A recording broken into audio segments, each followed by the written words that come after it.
Dalam pada itulah si Nur ni sakit. Nur mula berkelakuan pelik. Matanya mula merah sikit demi sikit dan mula sebut sesuatu yang tak masuk di akal. Contohnya, Nur pernah mengadu dengan Kak B.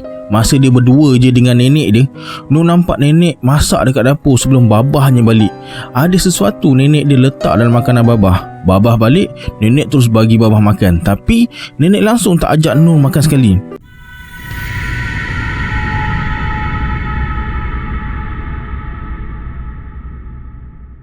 A'udzubillahi minasyaitonirrajim. Bismillahirrahmanirrahim. Assalamualaikum semua. Kembali lagi bersama saya Syarul.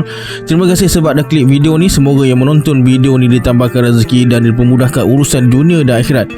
Okey, hari ni saya akan kongsikan 3 kisah yang ditulis oleh Puan Ida. Dan ketiga-tiga kisah ni ada pengajarannya yang perlu kita ambil iktibar. Nak tahu kisah dia macam mana? Tonton video ni sampai habis. Okey, ini dia 5 random shoutout pada subscriber Syarul Chapter.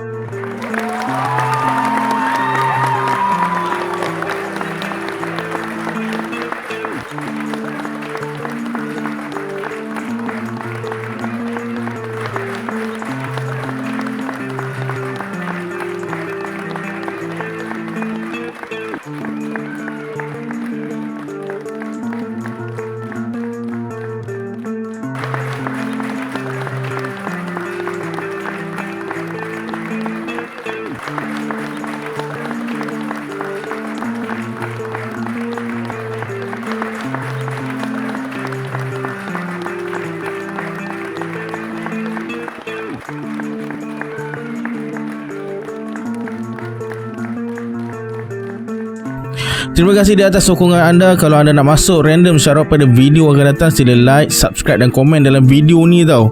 Atau siapa nak join grup Telegram saya ada letakkan link dekat bawah. Macam biasa, sebelum saya mulakan, jom kita baca selawat dulu. Sallallahu Rabbuna ala nuril mubin Ahmad al-Mustafa Sayyidil Mursalin. Sallallahu Rabbuna ala nuril mubin Ahmad al-Mustafa Sayyidil Mursalin. Sallallahu Rabbuna ala nuril mubin Ahmad al-Mustafa Sayyidil Mursalin. Tanpa buang masa lagi, jom let's jump to Rabak Seram.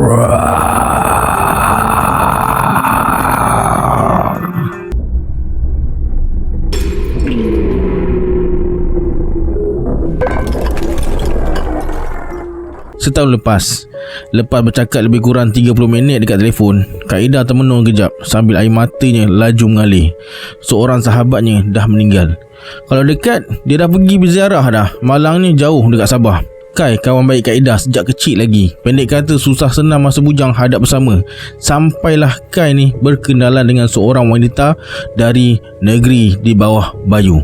Sama-sama bekerja dekat kilang elektronik. Berketurunan dusun tapi bukan beragama Islam. Kai bernikah dengan Sumayah, nama Islamnya, dan bukan nama sebenar tau. Tak lama lepas tu, bertahun bernikah, mereka tak ada rezeki dapat anak. Sumayah pula bukan sihat sangat. Sejak awal bertunang, Sumayah selalu sakit-sakit. Sakit yang tak ada ubatnya dekat hospital. Disebabkan Sumayah di Semenanjung, Kai dengan keluarganya lah yang jaga Sumayah ni. Masa baru bertunang, Kai terpaksa layan kerenah Sumayah yang selalu berubah mood. Mula-mula Kai anggap biasa je lah sikap macam tu, pemarah, perengus. Tapi adik Kai pula cakap lain. Adik Kai ni boleh nampak benda-benda gaib ni lah. Dia beritahu Kai, dekat Sumayah ni ada orang tua macam Dayak, bertatu penuh. Ikut je Sumayah ni. Memanglah tunang Kai tu jadi panas bila dekat dengan Kai, sebab benda tu tak suka dekat Kai ni. Kai ni pula beragama orangnya. Apa-apa semua bermula dengan bismillah, istighfar, al-Fatihah, ayat kursi, semua tu dah jadi amalan si Kai ni. Jadi panaslah hubungan mereka berdua. Seboleh-bolehnya dia tak nak Kai bersama dengan Sumayah. Benda tu ikut dari rantai tangan keluarga Sumayyah ni. Rantai itu memang ibunya wariskan pada Sumayyah, tak pernah tanggal. Kiranya itulah saka penjaga keturunan yang terpaksa diwarisi Sumayyah tanpa rela. Puas jugalah Kai bawa Sumayyah berubat, tapi saka tu tetap ganggu. Hingga mereka berkahwin, saka itulah punca Sumayyah tak dapat anak. Mengandung gugur lebih 7 kali. Lama-lama bila ibu bapa Sumayyah meninggal, isteri Kai mewarisilah harta keluarga dia. Ada tapak rumah dan perniagaan yang kena Sumayyah uruskan. Kai pula dah dekat 30 tahun kerja kilang. Itulah masa dia untuk mulakan hidup baru. Mereka berdua balik ke Sabah, uruskan harta ibu bapa Sumayyah, memandangkan Sumayyah ni anak tunggal keluarga. Dengan saka yang menempel daripada Sumayyah, hebat sungguh dugaan si Kai ni. Ditambah pula dengan tempat baru, hubungan mereka yang sentiasa panas ada kalanya menyebabkan Kai hilang sabar. Selalulah mereka suami isteri tu bergaduh, tapi adik-beradik Kai selalu bagi semangat pada Kai lah. Hinggalah satu hari Kai jatuh sakit. Sumayyah terpaksa panggil adik Kai datang ke Sabah. Adik Kai tengok abangnya sambil geleng-geleng kepala. Perut Kai membusung sampai timbul urat-urat hijau. Kadang-kadang tak ada rasa sakit pun, tapi bila masuk waktu asar nak ke maghrib, sakitnya macam dihiris-hiris. Jantung dia macam diperah-perah, nafas sesak, rasa tercekik. Adik Kai minta kawannya yang berada dekat Sabah supaya datang ke rumah. Sahabat dia ni merupakan ahli jemaah dan perawat. Masa merawat itulah Kai muntah-muntah lepas minum air yang dibacakan ayat Al-Quran. Muntah hitam berbau busuk dan hanya bercampur pula dengan darah berketul-ketul. Bila muntah, Kai lega. Dapatlah dia tidur kejap dan minum. Akibat daripada apa yang Kai lalui ni, dia tak boleh makan langsung dan minum hanya sekadar basahkan tekak je. Badannya kurus, tinggal tulang je. Perut yang membusung je kelihatan. Balik dari mengubat Kai, kawan adik Kai pula kemalangan. Tak dapat dimerawat lagi. Seminggu jugalah mereka terpaksa tunggu hingga kawannya dapat cari perawat lain. Ada barang ditanam dekat depan rumah Kai dan Sumayyah. Barang tu kena gali dan dibuka ikatannya. Dengan bantuan ustaz, mereka jumpa anak patung ditanam dekat halaman rumah, dekat sudut halaman. Anak patung diikat pada bahagian atas perut dan di bawah perut, membentuk macam perut membusung. Patung tu dibuat dari jerami. Hancur jerami, matilah Kai. Bila jumpa anak patung jerami tu dah agak lama tertanam, bermakna kalau terlewat memang tak ada harapan. Tapi walaupun patung dah jumpa, badan Kai dah rosak teruk. Adik Kai bawa Kai ke hospital walaupun tanpa apa-apa diagnosis. Terlantarlah Kai dekat hospital. Masa jaga Kai tu, adiknya sentiasa solat hajat, setiap hari baca Yasin, sentiasa berdoa pada Allah semoga Allah dapat bantu mereka. Hinggalah akhirnya Kai meninggal dunia. Kak Ida rasa sedih sangat. Itu akhir hidup Kai. Adik Kai pun sedih sebab sebenarnya dia nampak apa yang ada dekat arwah abangnya tu, tapi dia tak boleh nak tolong. Cerita adik Kai, lepas seminggu abangnya meninggal, dia balik ke Semenanjung. Masa tu seorang lelaki tua pangkat bapa saudara Sumayyah datang jumpa adik Kai. Lelaki tua tu bersuara, "Jangan jejak kaki ke sini. Hubungan kau dengan anak saudara aku dah habis. Aku puas." Akhirnya dia mampus perosak hubungan keluarga je. Rupanya selama Kai kahwin dengan Sumayyah, tak ada seorang pun ahli keluarga kakak iparnya tu suka dekat Kai. Memang mereka nak singkirkan Kai sebab keturunan mereka hanya berkahwin dengan orang yang sekufu je, termasuk mendiang ibu bapa Sumayyah. Mereka memang tak dapat terima Kai hingga mereka mati. Rupanya mereka dah ada jodoh lain untuk Sumayyah. Terakhir adik Kai berhubung dengan kakak ipar dia 100 hari lepas abang dia meninggal. Sumayyah dia cakap Pak Ngah dia, adik mendiang bapaknya lah, sakit sama macam arwah Kai. Pak Ngahnya selalu cakap dengan Sumayyah nak Sumayyah kahwin dengan anak lelakinya supaya keturunan mereka terjaga dan harta mereka tak jatuh ke tangan orang lain. Mereka semua tu ada yang jaga. Setiap ibu mewarisi satu warisan keluarga, termasuk Sumayyah ni. Itu sebabnya mereka tak suka orang luar dalam keluarga mereka. Siapa yang sihirkan Kai sampai sekarang mereka tak tahu. Semoga Sumayyah tetap dengan imannya.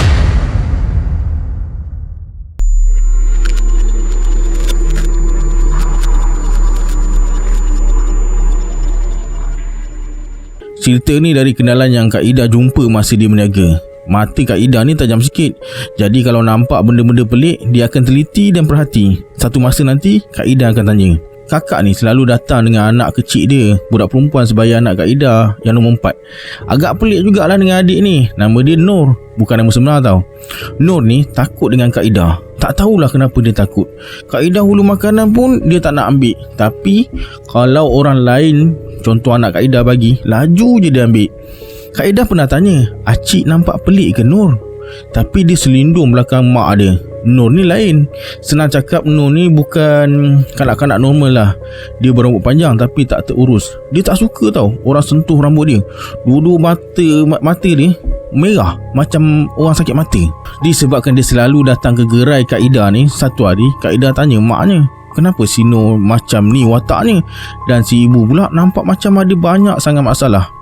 Boleh nampak jelas pada raut wajahnya. Perlahan-lahan dia cerita dengan Kak Ida tentang Nur dan hidup dia. Emak si Nur ni kita panggil je Kak B, bukan nama sebenar tau.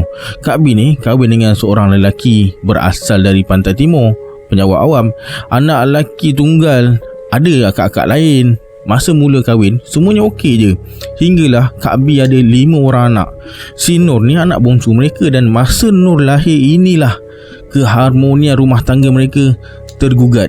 Disebabkan si suami adalah anak lelaki tunggal, jadi Kak B dengan senang hatilah nak jaga ibu mertua dia.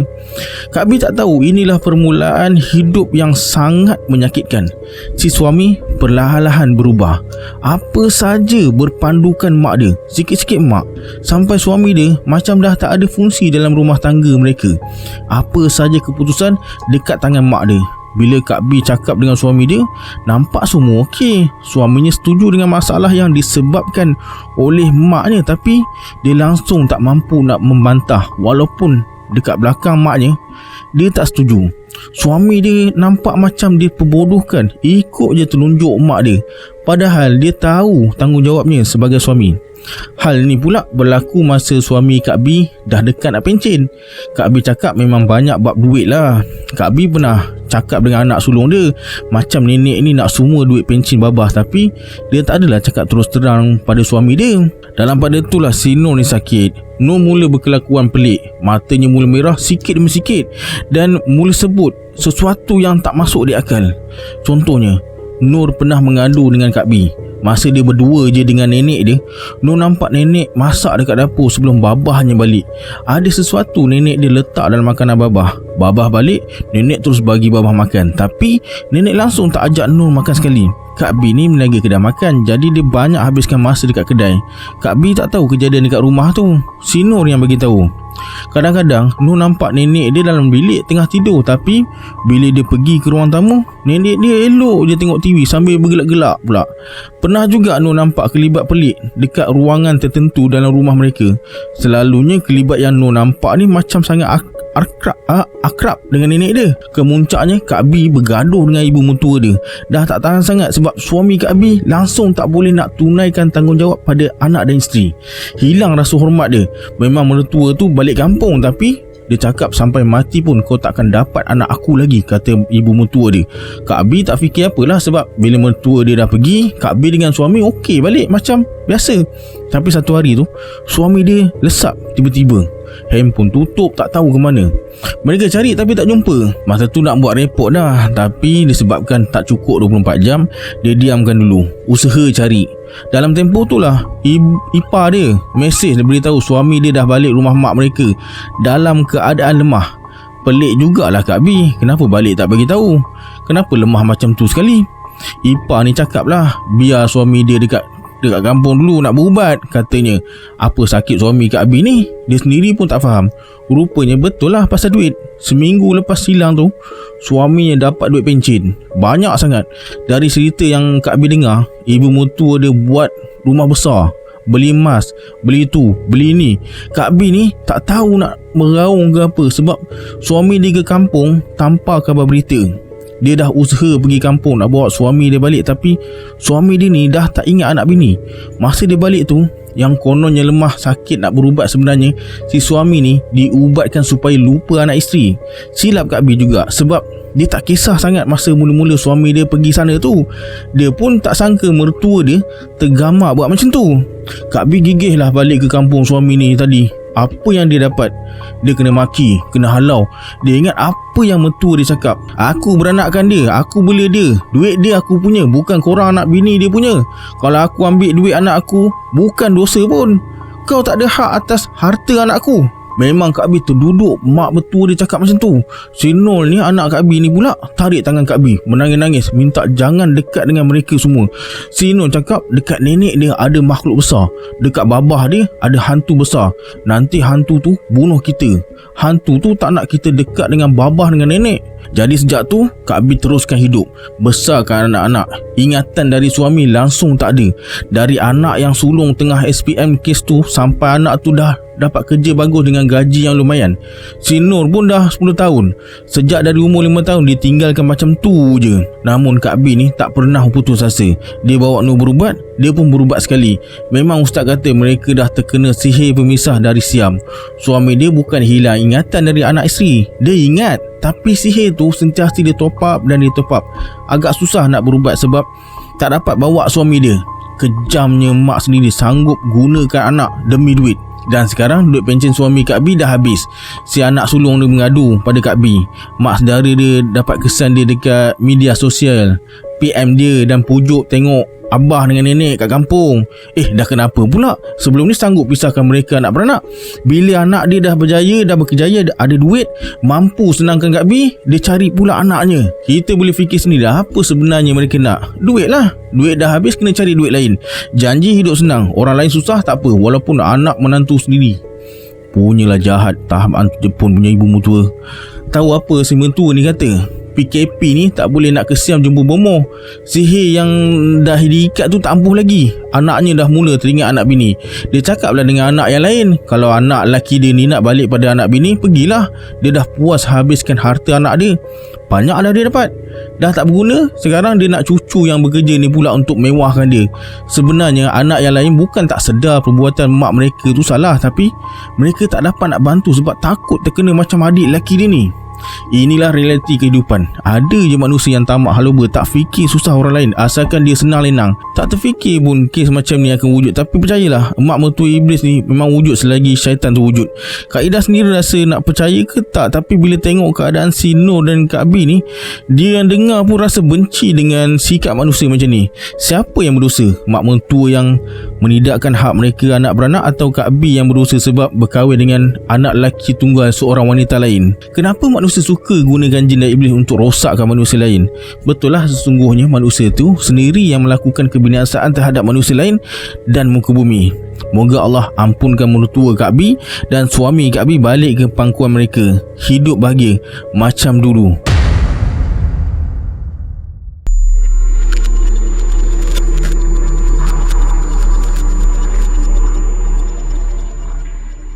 Satu hari lepas Husin siapkan kepuk Allah yang rahmah yang asyik tertangguh disebabkan cuaca tak berapa baik, dia hidupkan enjin kereta buruknya. Sempat jugalah Husin baca Al-Fatihah, hadiah untuk para muslimin dan muslimat yang telah pergi bertemu Ilahi. Perlahan Husin keluar dari kawasan perkuburan Kampung Cangkat yang agak jauh di hujung kampung. Ketika lalu dekat kedai Kak Alimah janda kembang, gelaran orang kampung lah, Husin berhenti dengan kereta. Tekaknya terasa haus. Dari subuh hingga nak masuk ke tengah hari, dia belum lagi minum air manis. Asyik sedut air kosong je, itu pun dah nak habis. Kebetulan tak ramai pula orang dekat kedai Kak Alimah tu. Sebaik saja dia duduk bersama dengan Haji Zaki dan Haji Misran. Kak Alimah bertanya, "Siapkan kepuk ke Sin?" Kak Mah, siapkan kepuk Ajar Rahmah. Lama tertangguh sebab hujan. Tengok sehari dua ni elok cuaca. Tu yang saya siapkan. Alhamdulillah Sin, rezeki kematian Haji. Jadi pengukir batu nisan ni kerja mulia. Tapi itulah, kalau ada kematian adalah rezeki dia. Kadang-kadang bila susut duit simpanan, terfikir jugalah dia tentang kematian. Namun cepat-cepat dia tepis kecelaruan fikirannya tu. Rezeki ada di mana-mana. Alhamdulillah, dapat jugalah dia ambil upah bersihkan kebun orang kampung, meracun dan menebas. Kebetulan kebun Haji Misran dah bersemak. Dia minta Husin tolong bersihkan. Husin pun bersetuju. Petang tu Husin dengan Haji Misran pergi ke kebun Haji Misran. Pokok durian dan manggis tengah berbunga lebat. Haji Misran bersuara, "Dalam pondok tu ada semua parang, mes rumput. Kalau kau nak guna, nanti aku nak minta kau membaja sekali, Husin." "InsyaAllah Haji, boleh. Nanti bolehlah saya tumpang pondok haji bersolat, makan dan minum. Malas saya nak balik rumah. Boleh Husin, kamu bersihkanlah pondok tu dulu. Kursi malas pun ada dalam tu kalau kamu nak berehat, tidur ke apa ke. InsyaAllah, ni seminggu siap lah Haji. Keesokan harinya, Husin mula menebas semak samun dekat dusun Haji Misran. Setiap pagi lepas subuh, dia masak bekalan sebelum bergerak ke dusun. Memang dekat situlah Husin berada dari pagi hingga pukul 6 petang. Petang tu, lepas bagi salam solat asar, Husin dengar ada orang bagi salam, Assalamualaikum. Dia jengah keluar pondok. Kelihatan Zihan, anak lelaki Haji Misran, menyengih dekat depan pondok. Memang dia kenal sangat dengan Zihan ni sebab anak Haji Misran yang seorang ni memang rajin tengok dia buat kepuk dan ukir batu nisan sebelum merantau bekerja di Kuala Lumpur sebagai pembantu hospital. Waalaikumsalam. Allah, kamu Zihan, ingatkan siapa lah yang datang. Bila kamu balik sini? Baru tadi bang. Sajalah saya cari abang dekat sini. Dah lama tak jumpa. Banyak dah siap nampaknya tu. InsyaAllah sehari 2 lagi siap lah tu Zian. Kamu ni lama ke cuti? Lama bang, InsyaAllah. Berapa lama kerja kamu? Takkanlah senang sangat dapat cuti, nak pula musim penyakit berjangkit ni. Penat bang, ada orang ganti saya cuti lah. Walaupun cuti dia bekukan. Kalau dah cuti kena beku, lulus pula cuti kamu je. Banyak tempahan batu nisan bang? Bukan ada kematian hari-hari kalau aku nak jawab banyak pun Zihan. Macam kau tak faham. Lah, kalau harap ada je kematian, tu namanya dah mendoakan pula je bang. Tahu pun kau, yang kau tanya ni kenapa? Nak tolong aku? Nak tempah batu nisan ke? Ish, nak tempah tu tidaklah. Kematian bukan ada tarikh macam tarikh lahir. Kalau saya tahu tarikh kematian saya, hari ni juga saya tempah. Macam date hari ni, 26 hari bulan 10, 2020. Okey, nama saya elok-elok bang. Semua kena jawi, tak nak rumi. Kepuk kau tak nak tempah sekali ke? Kalau boleh semua saya nak putih. Ada batu putih, batu sungai kecil-kecil, ada pokok hati-hati atas ni yang akan berzikir dan berdoa untuk saya. Masya Allah, cantiknya kubur saya. Ada-ada je lah kamu ni. Jangan disebut. Walaupun ingat mati tu wajib, tapi hari tanpa tarikh tu kalau boleh biarlah datang di saat kita dah siap semuanya. Ini solat pun belum sempurna sangat, entah sah ke tak. Mengaji pun merangkak-rangkak. Tuhan je yang tahu bang. Saya cuma kata apa yang saya nak kata je. Yelah Zihan, kematian tu pasti. Kalau saya mati dulu, abang jangan lupa doakan saya. Jangan lupa iringi saya. Wajib. Dan begitu jugalah kalau aku yang bertemu hari tanpa tarikh tu. Macam itulah kawan membawa ke syurga. Yelah, sayang kau juga Zihan. Macam tahu pula abang ni. Saya baru nak cakap I love you BFF. Mereka berdua bergelak ketawa macam biasa. Begitulah Zihan selalu ingatkan tentang kematian dan kasih sayang. Husin pun macam tu juga.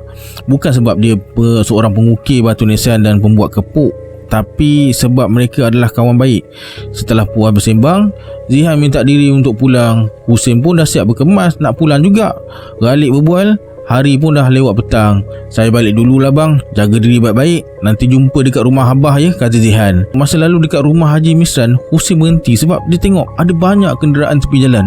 Allahu Akbar, Haji Misran sakit ke? Husin letak kereta tepi jalan dan bergegas dapat orang kampung yang tengah berbual dekat halaman rumah. Haji Misran sakit ke? Puas aku cari kau tadi Husin dekat rumah. Berpuluh kali aku beri salam. Saya kan ke kebun Haji Misran tebas semak. Duriannya dah berbunga. Haji Misran ke? Haji Zaki tak menjawab. Kelihatan Haji Misran turun ke halaman dan bersuara, minta pasangkan kemah Haji. Jenazah lewat lagi sampainya. Dah saya minta lebay dengan beberapa budak muda ke masjid, ambil kemah dan kerusi. Kamu dari kebun Yasin? Baliklah mandi, nak maghrib dah ni. Atau kamu balik mandi dan datang berjemaah dekat sini. Kita boleh baca Yasin sama-sama. Haji, maaf saya tanya, siapa yang meninggal dunia? Saya tak tahu. Zihan, dia kemalangan petang tadi masa nak ke tempat kerja. Husin terkejut dan terduduk. Haji Zaki dan Haji Misran keheranan lah. Kamu okey tak Husin? Soal Haji Zaki. Husin angguk. Dia okey, dia hanya terkejut. Mindanya diserbu dengan persoalan yang tak terungkai.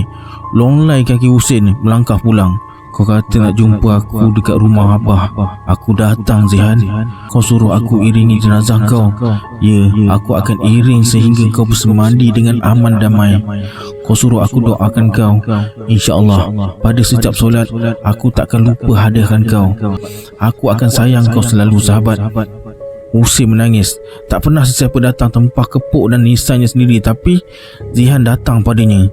Zihan ajar dia sesuatu yang tak mampu terfikir dia akal, tapi dia tahu Zihan nak ingatkan dia pada banyak perkara. Kenapa Zihan datang kepada dia? Mungkin Allah sedang ingatkan dia tentang sedikit kegagalan dia sebagai manusia, terlalai dan terleka, culas pada banyak perkara. Mungkin kerana Zihan sayangkan dia. Kalau anda suka dengan cerita dari Puan Aida ni, boleh tengok cerita ni juga. Dia yang tulis cerita ni. Kita berjumpa di video akan datang. Saya Syarul. Assalamualaikum. Adios.